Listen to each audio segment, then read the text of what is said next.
Welcome to another episode of B2B Marketing Futures. Today we are diving into a critical intersection in modern go-to-market strategy, the role of sales enablement in ABM and Outbound. From aligning messaging across channels to empowering sales with right content and tools, enablement has become the connective tissue between marketing strategy and revenue execution. I'm joined by two brilliant marketers who are driving this alignment at fast-moving B2B companies. So let's start with some introductions. Arshkit, would you like to start? Awesome. Thank you so much. Well, a quick intro to me. My name is Arshkrit Chowdhury. I'm a product marketing professional and have been in the space for 9+ years. I actually started my career working with a lot of big data companies and right now have recently transitioned into a senior product marketing role with a marketing AI company called Typeface. Super excited to be here and thank you. Awesome. Welcome. Thank you so much. Ismath. Yeah, hi. My name is Ismet Mohideen. I've been a product marketer for about 10 years now in B2B tech pretty much the whole time. I have held roles at Cisco, IBM, Pegasystems, and most recently in the observability space with a company called Logic Monitor, where I'm a product marketing lead for cloud observability and AI workload observability. So happy to be here. Amazing. Thank you so much for those great introductions. Let's begin with the fundamentals. What role does sales enablement play in ABM and outbound strategies today? How do your teams support sellers in understanding account strategy, prioritizing personas, and keeping the message consistent? Yeah. I can get started actually. So something funny about like ABM and the whole point of it, I guess, is to be hyper specific or hyper personalized, right? And that has to reflect through all different channels, including when sellers are actually reaching out to those accounts in order to go ahead and be effective and be an effective strategy, right? So something that I think right now is very important, specifically in the AI industry that I am in terms of ABM evolution, is even though we're talking about, say, a higher level value proposition and aiming at a specific account, I think it's also important for us to enable sales from the perspective of being consultants to these accounts and understanding the nitty gritty of their business. So, what I mean by that is specifically if a seller is selling to, say, a retail organization, right? And we might hit all the points from a marketing perspective for the retail organization in the sense of marketing about metrics such as click-through rates or open rates, etc. But then we also need to make sure that the sellers are talking about the same points and they're mostly understanding these buyers' businesses in and out. So I think from a sales enablement perspective, the major connection there is being sure in terms of the consistency that we're driving across all these different touch points, but then at the same time bringing together the uniqueness of the customer in that sales process.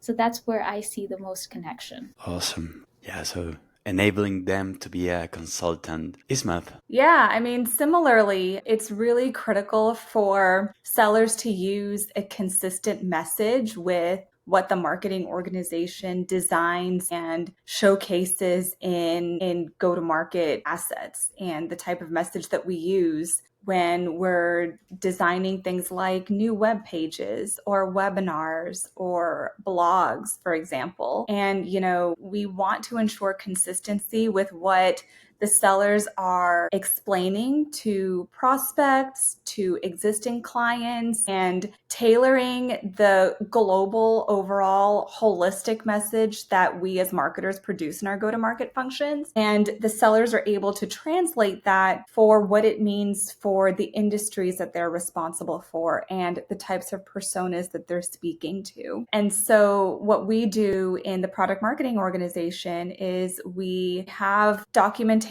on who our ideal customer profiles look like, who our personas are, what industries we target. And of course, those industries are going to be ranked from the ones that we are most involved in to the ones that we're kind of involved in on a more cursory standpoint. And, there's documentation on who are these personas, what do they care about, what are their pain points, what does the product solve for them, what does the platform as an overall holistic level solve for them. And, the sellers are going to have some freedom in terms of how they're going to position their message on the spot, depending on who they're speaking to.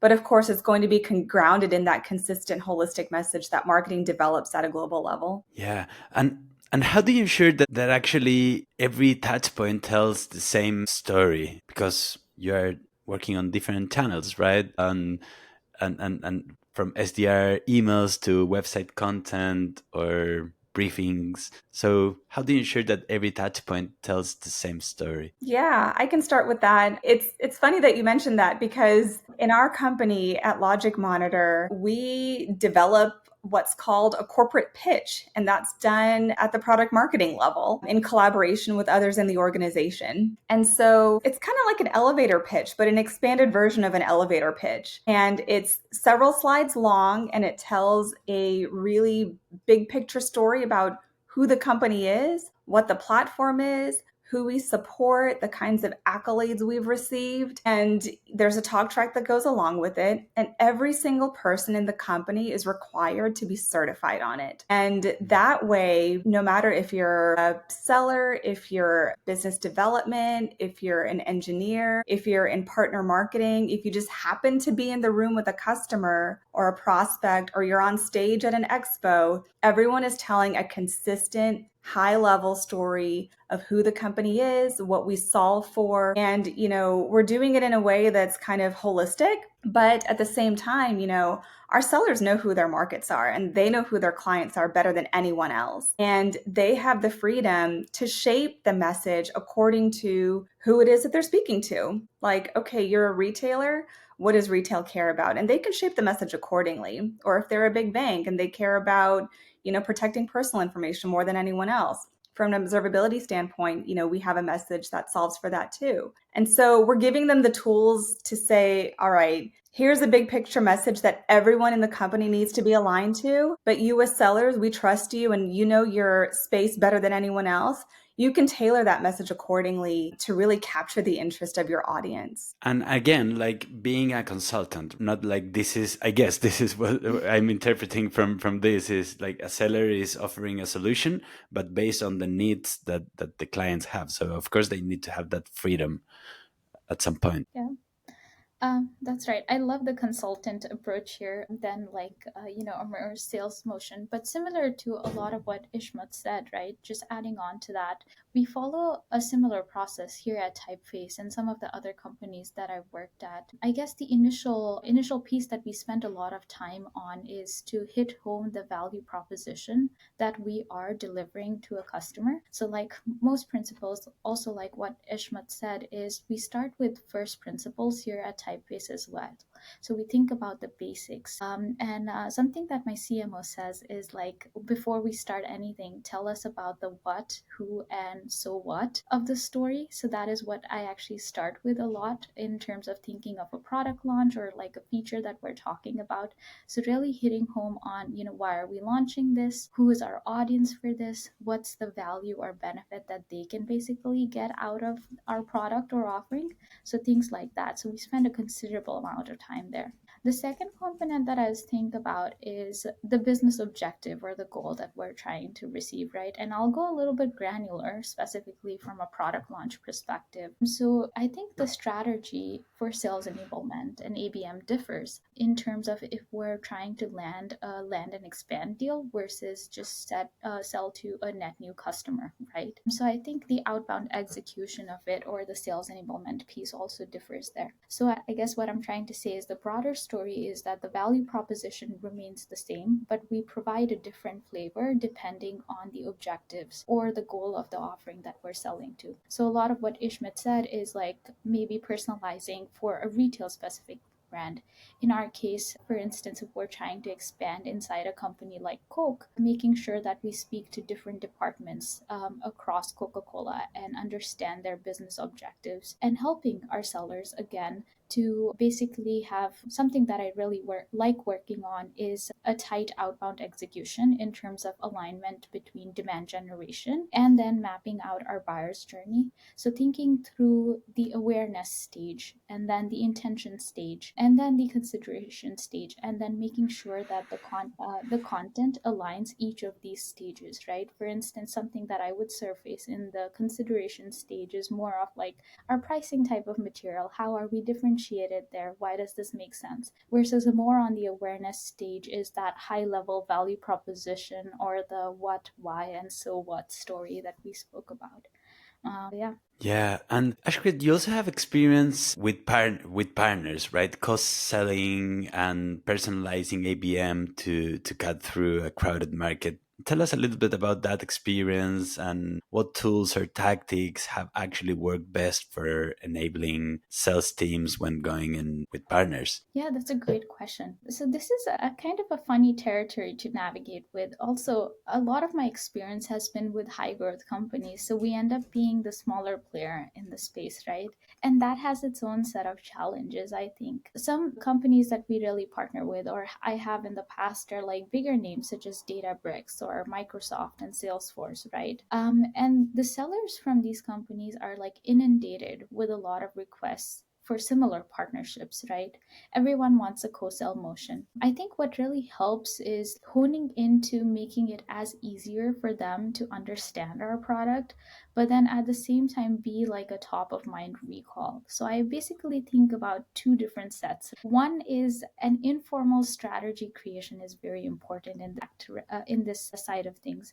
And what I mean by that is that human element of those different sellers having a relationship. So I actually highly encourage, I know it's a cost to basically have like a lot of sellers in the same room or maybe have like a dinner for them, etc. But it's totally worth it because having those personal relationships then actually also, I guess, spill on in terms of a business deal. And having that personal relationship also means that they're going to think about your reps or someone they got super pally with or the product when the need arises. The second piece that I really believe is, again, I think of co-selling relationships also as like marketing to a different set of customers. So what I would say is being top of mind for them, right? Something that I worked on specifically with HubSpot was trying to get on all the campaigns that they were running, say their marketplaces, provide their sellers with as much information as possible about our company with the help of, say, pitch decks specifically for them, value proposition cards, or even participating in town halls that these companies have, or just showing up on one of their team meetings and then talking a little bit about our products. The other piece there, and from a wider business objective, is the incentivization, right? So sellers are definitely, they are motivated by incentives. And if we're able to up a notch and put that message across in terms of what's in it for you personally, if you're able to partner with us, I think that also goes a long way. Ashkrit, those are great examples about partnerships. 100% agree about the role of human relationships and training, right? Whatever, if you're working with partners or with your own sales rep, the importance of building solid relationships is super important. Ismath, please tell us, do you also have experience with partners? Tell us about your experience regarding that. Yeah, I'd love to. Arshkrit, everything that you were describing regarding the collaboration between the marketing engine and the partnership engine is something that our company has been building for quite some time as well. And, we're still sort of developing what that looks like on a broader scale. That's kind of the nature of what it means to be part of a growing company. In my experience, coming in as a product marketer, I've been at the company for about 2.5 years now. At that time, we were building and strengthening our relationship with AWS. And over the last couple of years, between myself as a product marketer, the sales organization, the AWS partner marketing team, and, their partner functionality that they have in place, which is amazing. We've been able to grow our partnership significantly to the point where we're, a preferred vendor. We have a migration partnership when it comes to cloud migrations. And it's been really interesting and exciting to build it and see it grow. And I'll give you a couple of examples. So this is kind of from the event marketing side, but our company is involved in numerous AWS summits throughout the year that we sponsor, as well as AWS reInvent at the end of the year, which is a massive cloud computing event in Las Vegas. And, there's lots of different vendors, and Logic Monitor is one of those vendors. But the planning starts almost at the beginning of the year, right? And it all has to do with, consistent messaging, understanding your audience. What does the Logic Monitor partnership mean when it comes to an AWS relationship? And it's like, what do we do for them? What do we do for their end customers? What do we do for their partners? And we really have to tell that story and thread the needle between what we as an organization do from our own product and platform standpoint. But how do we partner with AWS? How do customers use their committed spend to purchase Logic Monitor through their AWS committed spend? What does it mean for a customer who might be considering AWS for a cloud migration? And oh, by the way, what's observability and what does that mean when it comes to fulfilling a successful cloud migration? And these are just some of the key stories that we need to think about when it comes to building out a product and a partner and a go-to-market message that's consistently told across sellers, events, analyst dinners, whatever it is. But it's kind of a fun experience for a marketer to be able to have that touch point, across these big, really important players in the market. I want to add a little bit to what Ishmat said is like often a lot of times, as a product marketer, you're not just focused on the messaging portion of it, but you're also focused on a lot on the project management, like Ishmat pointed out, in the sense that there are so many moving components and then all of them leading up to this major event that means so much for the company and it's a significant investment. So just making sure that everything falls in place and is timely is another important component there. Yeah, definitely. And actually, I think that ties very well with the next section, which is about how do you know things are working? How do you measure the impact of your sales enablement efforts on ABM and outbound, or even in an event? So, what metrics or signals help you know you are on the right track? Yeah, I mean, that's a really great question. And, measurement is one of those things that you have to be a little creative with it sometimes to really understand the true impact. From an event, for example, you have leads, right? Lots and lots of leads come out of these events. There are lead scores that are generated based on whether somebody interacts with a demo or visits your website or, schedules a meeting after your event. And, those leads are going to be scored a bit higher than someone who just comes to the booth and gets their badge scanned and has a quick conversation and then they walk away. So, that's one way that we measure. Sometimes leads from events have a very long maturity time frame in which, someone might come and get educated and then, it might take them a while before they really become a qualified lead that is engaging with sales and, they're receiving POVs in their environment and whatnot. When it comes to things like product launches, the measurement's a little bit different and it has additional channels and more touch points. So, for example, in my current company, we do 2 launches per year, and there's a lot of different materials and assets that are generated when it comes to those launch moments. And those include new web pages, webinars, analyst briefings. They can even include events that kind of run along the same time as a launch takes place. So there might be some leads generated there. But what we measure on are things like, well, how many people registered for your webinar and how many people attended? What were the downloads within that webinar? What were the assets that people read to learn more about what your new products and capabilities were that you just talked about? We take that information, tailor it, create messaging briefs around it, and we enable the sellers before the launch even happens to make sure they're well aware of not only the materials that are coming out and the timing of those materials, but what is the message around each of the launch pillars and what are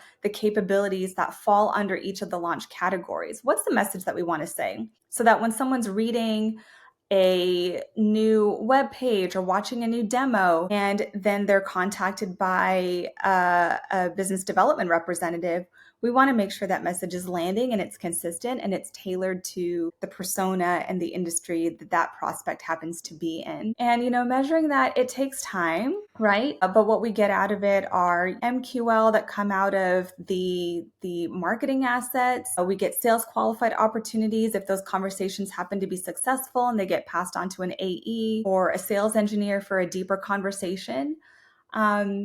So those are some of the metrics that we use to kind of connect the marketing side of the house to the sales side of the house and generate pipeline and revenue for our company. I think it ties very well with what you were describing before, Ashkrit, like having the basics in place before implementing anything, like knowing what you will measure based on the what, the who, the value.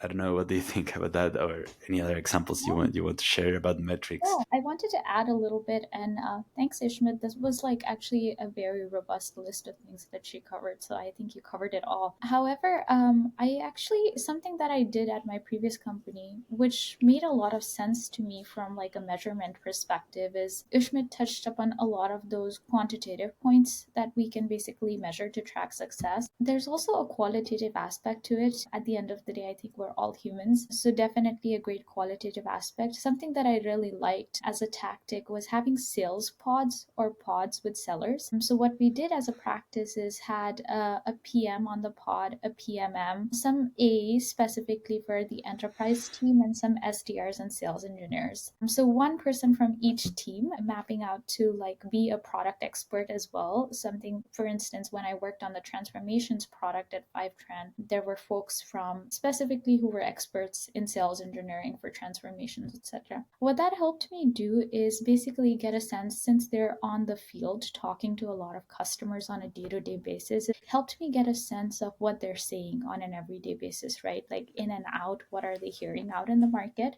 And then also make a constant feedback loop in terms of, this is what we launched, these are the updates, and what do you think of it? So having those conversations also helped a lot from like a measurement perspective for me. Something else that stood out was a lot of times, especially in a bigger enterprise setting, right, where sales teams are so diverse, dispersed across global regions, a lot of times, whatever marketing is producing, a lot of the sellers don't even know that it exists. So that's a problem that I actually ran into quite a bit. And having that pod structure helped me eliminate the problem, because what happened is whatever I was producing, I was informing a human being or a couple of human beings on the team that, hey, this went out. So what happens is there's a sort of a crowdsourcing approach, in the sense that if a seller needs something, say a competitive battle card against someone, they'll most likely ask a friend or on the sales channel that, hey, do we have this? And if I've basically just told my rep